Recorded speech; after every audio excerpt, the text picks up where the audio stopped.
अस्सलामुअलैकुम, welcome in Meerab's kitchen with health tips. सेहतमंद ज़िंदगी की तरफ एक जायकेदार कदम। आइए बनाते हैं कुछ ख़ास आपके अपने मीरब्स किचन में। तो फ्रेंड्स, आज मैं आपसे शेयर करने जा रही हूँ एक बहुत ही मज़ेदार रेसिपी जो कि बनाने में बहुत ही आसान है। बहुत कम इंग्रेडिएंट से हम इस यमी यमी रेसिपी को बनाएंगे।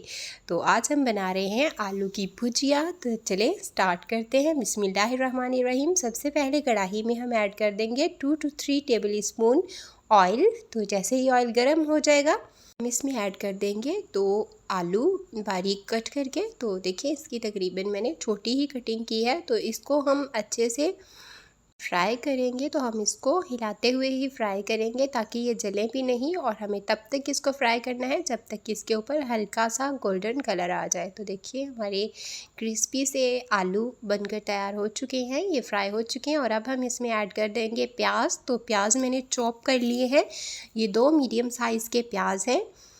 और बस इसको हम ऐड करके अच्छे से कुक करेंगे। इसको भी जस्ट हमने सौटे ही करना है, ओवर कुक नहीं करना है। तो जैसे ही हमारे प्याज ट्रांसपेरेंट हो जाए तो हम इसमें ऐड करेंगे लहसुन अदरक का पेस्ट। तो ये मैंने 1 टेबल स्पून लहसुन अदरक का पेस्ट इसमें ऐड कर दिया है। और बस इसको भी लो फ्लेम पर हम 2 से 3 मिनट के लिए ज़रूर फ्राई करेंगे ताकि इसका कच्चापन और स्मेल ख़त्म हो जाए। तो बस इसको अब हमने अच्छे से फ्राई कर लिया है। और अब हम इसमें ऐड कर देंगे टमाटर की प्यूरी। तो ये मैंने 2 मीडियम साइज़ के टमाटर ले लिए हैं और इनको मैंने ग्राइंड करके इसकी प्योरी बना ली है। तो टमाटर की प्योरी को भी हम अच्छे से कर लेंगे कुक इसमें। तो अगर अब तक आप मेरी वीडियो देख रहे हैं तो इसका मतलब आपको मेरी वीडियो पसंद आ रही है। तो वीडियो को लाइक, शेयर और चैनल को सब्सक्राइब ज़रूर कर दीजिएगा और बेल आइकन को दबाना मत भूलिएगा ताकि मेरी हर नई आने वाली वीडियो का नोटिफिकेशन आपको मिल सके। तो यहाँ पर हमने अच्छे से इसको कुक कर लिया है। और अब हम इसमें ऐड कर देंगे 1/2 टीस्पून सुरख मिर्च, 1/2 टीस्पून नमक और ऊपर से 1 चुटकी और मैंने नमक की ऐड की है। और इसमें हम ऐड करेंगे 1/2 टीस्पून से भी थोड़ा कम, यानी 1/4 टीस्पून हल्दी पाउडर। और साथ ही हम इसमें ऐड कर देंगे 2 टीस्पून खुश्क धनिया पाउडर। और बस अब सभी स्पाइसेस को हम यहाँ पर अच्छे से कुक कर लेंगे। तो अगर आपको महसूस हो कि इसमें मसाले जल रहे हैं तो आप थोड़ा सा पानी मज़ीद ऐड करके स्पाइसेस को कुक कर सकते हैं, लेकिन यहाँ पर हमने इसकी भुनाई अच्छे से करनी है।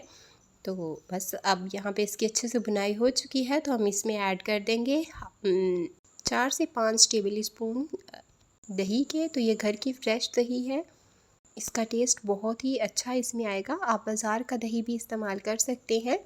तो बस अच्छे से यहाँ पर इसको हम कुक कर लेंगे। तो अब ये हम मीडियम फ्लेम पर ही इसको कुक करेंगे, ज़्यादा हाई फ्लेम पर ना कीजिएगा वरना यहाँ पर दही फट भी सकता है। लेकिन इसको हमने मुसलसल बस चलाते ही रहना है। तो हमारे आलू जो है यहाँ पर तकरीबन 90% तक कुक हो चुके हैं। तो अब इसमें हम थोड़ा सा मज़ीद पानी ऐड कर देंगे ताकि ये अच्छे से गल जाए। लेकिन आप चेक कर लीजिएगा अपने आलू की कंडीशन पर, अगर फुली कुक हो तो फिर मज़ीद पानी ऐड ना करें, और अगर थोड़ा बहुत कसर हो तो आप इसमें पानी ऐड कर सकते हैं। तो बस मैंने यहाँ पर तकरीबन 2 टेबल स्पून पानी ऐड किया और इसको मैंने सब्ज़ धनिया बारीक कट करके और 1 सब्ज़ मिर्च ऐड करके ढक कर रख दिया था 2 मिनट के लिए।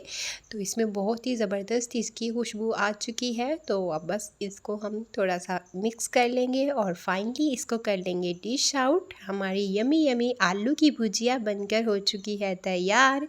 तो देखिए फ्रेंड्स, हमने कितने कम इंग्रेडिएंट से और कितनी सिंपल सी आलू की भुजिया बनाकर तैयार की है, और यकीन माने ये बहुत ही मज़े की बनकर तैयार हुई है। आप इस रेसिपी को ज़रूर ट्राई कीजिएगा, आप यकीनन इसको दोबारा ज़रूर बनाएंगे। और आप आलू की भुजिया किस तरीके से बनाते हैं मुझे ज़रूर शेयर कीजिएगा। और आपके फेवरेट कौन सी सब्ज़ी है ये भी मुझसे ज़रूर शेयर कीजिएगा, मुझे बहुत खुशी होगी। तो मिलते हैं हम नेक्स्ट वीडियो में अगली खुशबू अगले जायके के साथ। अपना ख्याल रखिएगा, मुझे दुआ में याद रखिएगा और मुझे दीजिए इजाज़त। अल्लाह हाफिज़।